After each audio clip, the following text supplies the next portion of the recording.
What is up, guys? Welcome to this video. In this one, I'm going to be talking about the two major facets of self-esteem.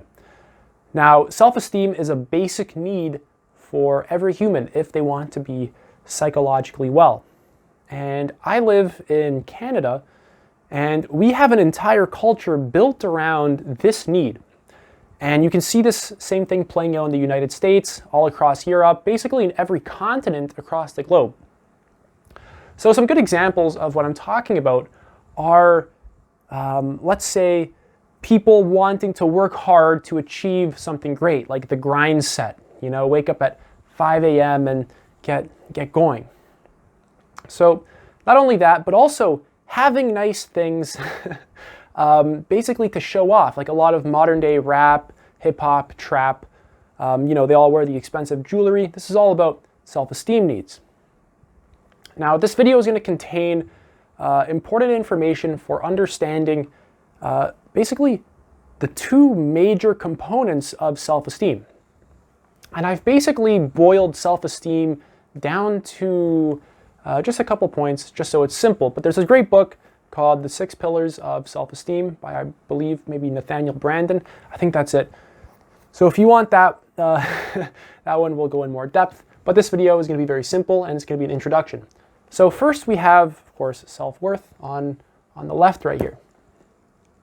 Now, self-worth, of course, has a lot to do with our self-evaluation, how we think about ourselves, our beliefs about ourselves, whether we think, like we're good enough, all this kind of stuff.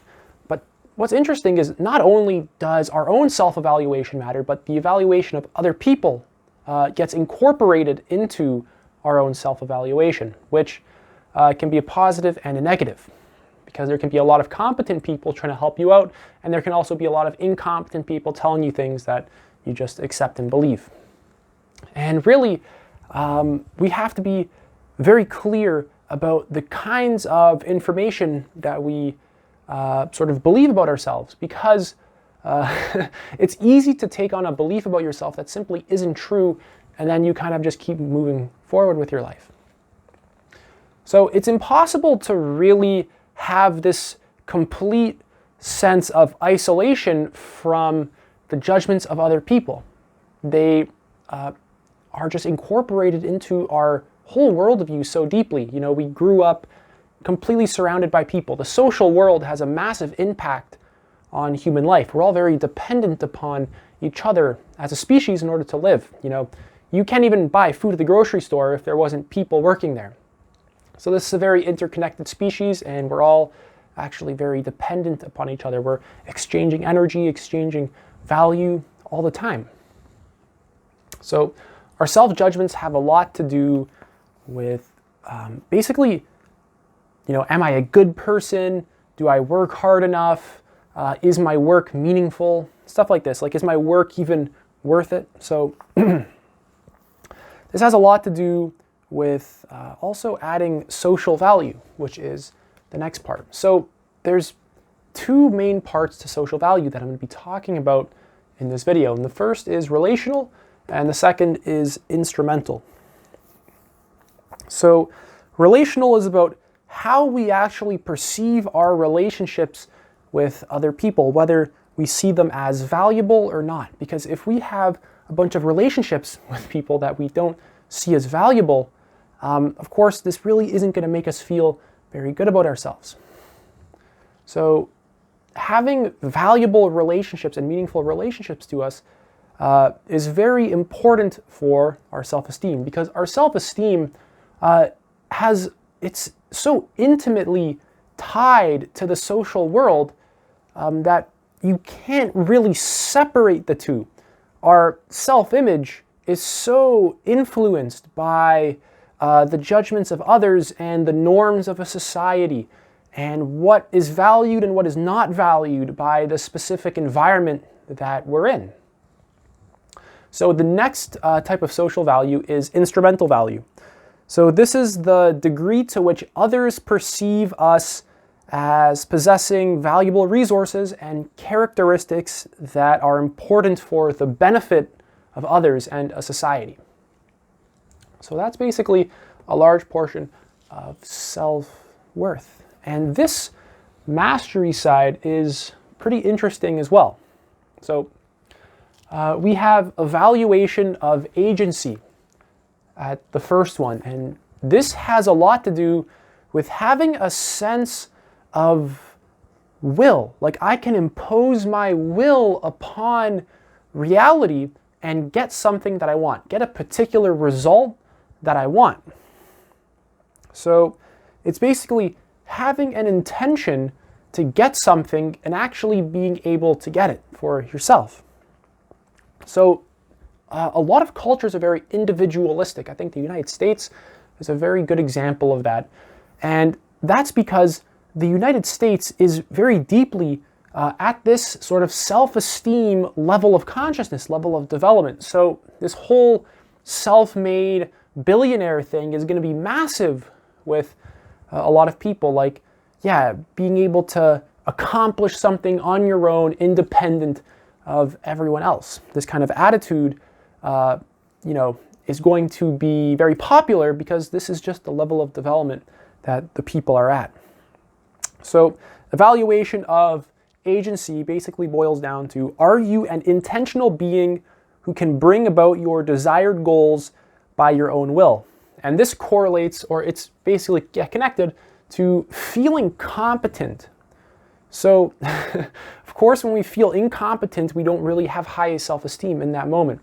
So not only do we have to feel competent, but we also have to be able to have social value. So our self-esteem goes back to social value, because what we are competent in is very relative to our culture. I gotta phrase that a bit better.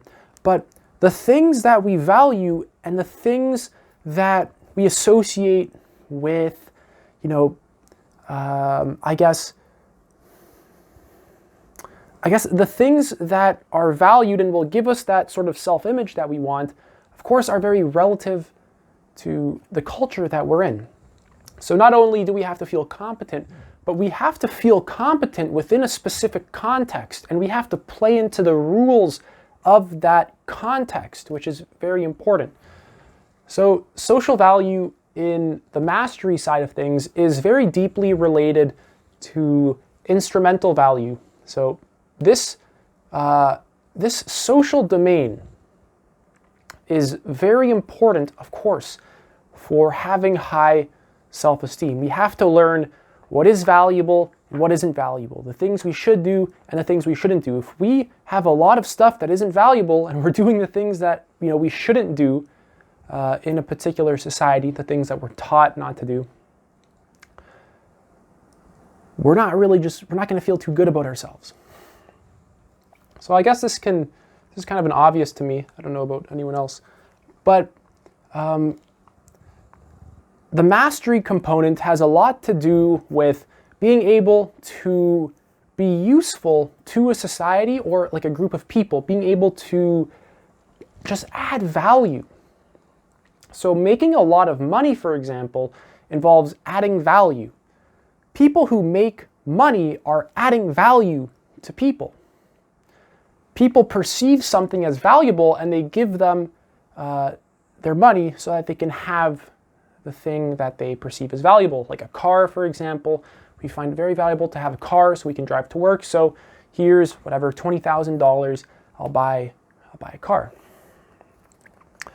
So the mastery component is mainly linked with instrumental value, which basically has to do with having traits that give us social status and basically are perceived as useful, traits that give us status, and traits that are perceived as useful to the society or the people around us within, I guess, even the company that we're working for.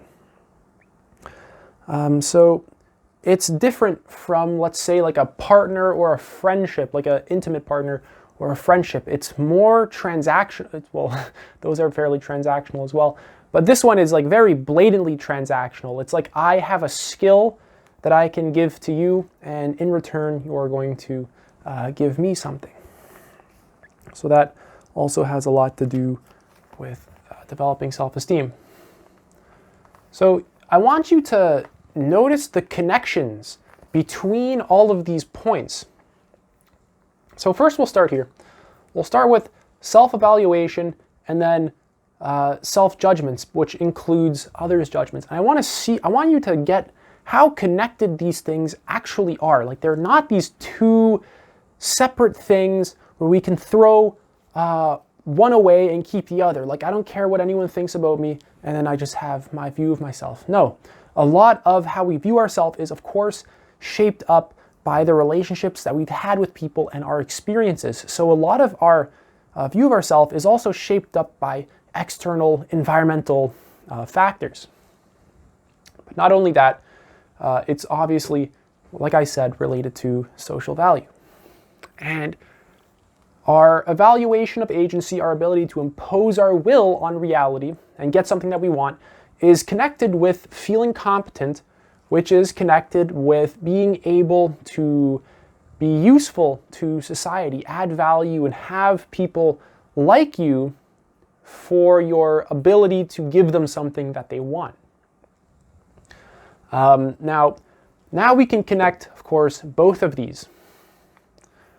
So our self-evaluation is going to have effects on how competent we feel, how we, of course, impose our will upon the world to get things that we want. It's going to have a lot to do with, of course, how others perceive us and then how that affects us. Because if we're incompetent, people will see us as incompetent, will take on the belief that we're incompetent, and it's going to affect our ability to contribute to society in a meaningful way. And of course, it's going to affect our motivation as well, because it might just make us feel very down and very sad, and like we want to just eat a bucket of ice cream and watch Netflix.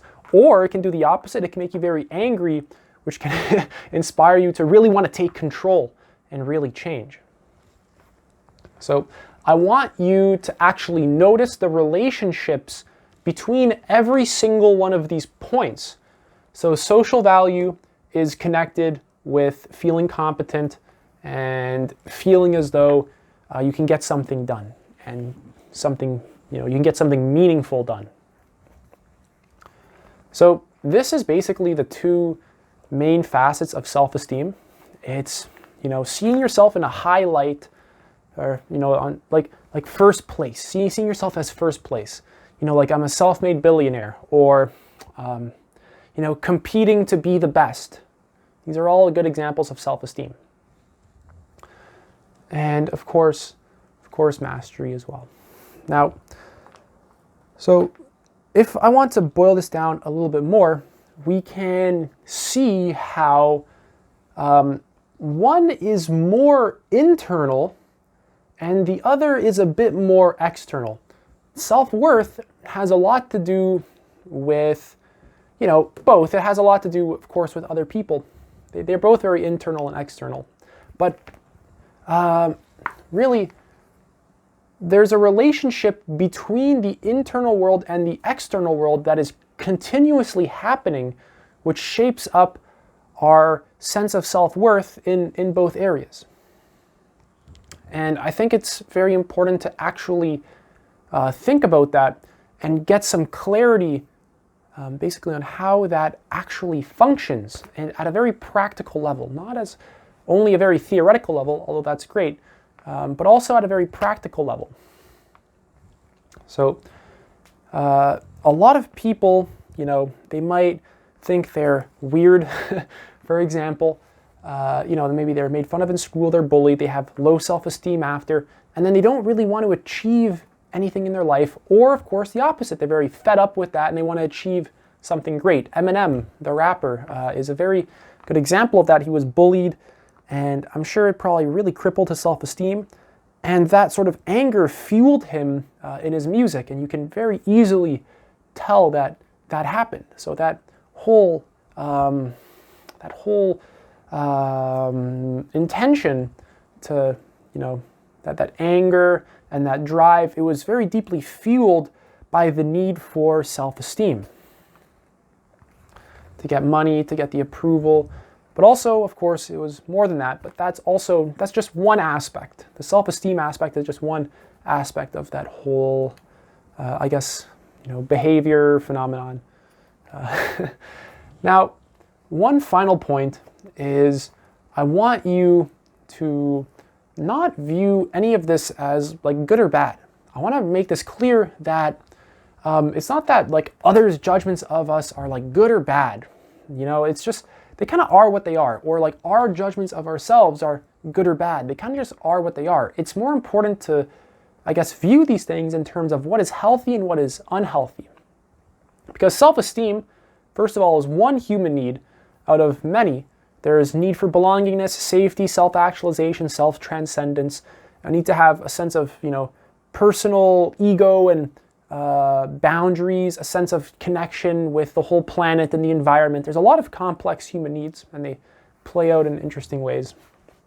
But it's important not to think of this stuff as good or bad, but just being able to see some healthy components and some unhealthy components of self-esteem. So I'll give you an example of some healthy components. Maybe going to the gym every day. That can be a healthy way to feel better about yourself. I think also wanting to clean up your diet or wanting to make money. There's nothing wrong about wanting to make money or clean up your diet or go to the gym or get some good habits going. But it can also get unhealthy, like when you don't notice, for example, that your need to make money has sort of brought you out of balance in your relationships or your well-being, like you're a workaholic and you're addicted to it, or even going to the gym. For example, going to the gym seems like a very great beneficial habit, but it's interesting because a lot of the reasons as to why we go to the gym aren't exactly the ones that we like to admit to ourselves, like not liking our body, not feeling good about who we are. So of course we go to increase our self-esteem. And our mind can rationalize it as like, I just care about my health and well-being. And maybe you do. But also there's more intentions behind why people go to the gym. And I lift weights every day, really. I lift weights basically 6 days a week. And then, sometimes I do cardio, like abs, push-ups, body weight stuff, other things. I'm not going to say my whole workout routine here. But it's interesting to see the many motivations that are behind the things that we're doing. And I'll say some more examples of healthy self-esteem. So healthy self-esteem would also be, caring about mastering something that other people see as valuable and that you like. So if you want to be a singer, you get, very good at singing. And maybe you go out and you sing at bars, for example, and people give you money. That probably makes you feel very good about yourself. And then some unhealthy examples would be, let's say you want to be a singer. And let's say you go out mainly because you want the approval and the attention that will come with it. And both of those intentions can exist simultaneously within a person. So one part of them loves singing, they love that other people love singing, then they want to go add value and have a great time. But also, there's also that part of them which kind of feels insecure. It feels like if it doesn't do this, it's kind of worthless. And it's basically, the whole action of going out to sing is like a cover-up of its sort of lack of self-esteem, which most actions that we do to raise our self-esteem are doing exactly that. They're actually keeping a lot of our insecurities hidden from us, and we're basically sort of, we're just running away from them. But the habit itself can be something beneficial, like going to the gym. So you won't really think about it in that light. You'll think about it more as like, oh, it's a healthy habit. You won't think of how you use going to the gym as a way to cover up your insecurities. Like, of course, for example, let's say you don't like your body, so you go to the gym, you want to change it to feel better about yourself. But let's say you do that. Let's say you successfully change your body and you're exactly how you want to look. At one point, your body's going to start aging, you're going to start dying, your appearance is going to go. And very quickly, when that's the case, you'll find a lot of these insecurities probably coming up if you aren't mature enough at that time to have basically worked through them consciously and became more self-aware. Because, like, it doesn't go anywhere. The insecurity doesn't go anywhere because you changed your body. If you were overweight and you like felt ashamed of yourself, that self-shame doesn't actually go anywhere. It's a whole emotional, instinctual, and like conceptual habit that you're actually doing. The shame isn't gonna go away because you let's say lost 50 pounds and put on some muscle and you look nice. Although that can temporarily not allow it to come up for a while. Although it'll probably come up in other ways. Like maybe if you skip out on going to the gym one day and then you start to shame yourself for it. So I want you to pay attention to the things that you do for self-esteem and be very honest about it. I have a playlist on honesty. Check it out. Now, like I said, I want you to be more aware of the things that you're actually doing for self-esteem. And I want you to notice the healthy and unhealthy aspects of it and be very clear to yourself about it. Like, I am working, let's say, this job to, make money. That's great. It makes you feel good about yourself. You're adding some value. You're getting something in return. Great. But also, let's say, maybe this job, of course, doesn't make me feel the best. Maybe, I'm overvaluing the salary of this job and it's not something very meaningful to me, which is probably not too healthy. And not even that. Let's go to something a little bit more relatable. Like, let's say you want to get into a meaningful relationship, or let's say you are in a meaningful relationship with someone, and you can use that relationship to make yourself feel better about who you are. Like, I have a boyfriend, I have a girlfriend, and it's like going smoothly. That's great. But we can use these things to cover up that sense of unworthiness, that sense of loneliness. So a lot of the reasons why people get into relationships isn't because of these like idealistic fantasies that we often have of like happily ever after, love, and all this stuff. Although like that can kind of be there. A lot of it, there's also a lot of unworthiness, neediness, a sense of lack, like a sense of I don't have it, so I have to go out and get it, and without it, I'm like less valuable. I'm worth less. I'm worthless. And I'm lonely is another one. So there's a lot of healthy reasons and then a lot of unhealthy reasons. And it's important to actually become conscious of both, not see them as good or bad, just see them as existing, and maybe from that awareness, work to change yourself to be the actual human that you want to be. Because with observation, with this honest, sincere awareness, this non-judging, honest, sincere awareness, you can actually make very profound change to yourself in relatively short periods of time. And without it, you can't change yourself at all because you have no idea what's actually going on inside of you. So that's it for this video. If you guys have any questions at all, leave them in the comment section below. And other than that, take it easy.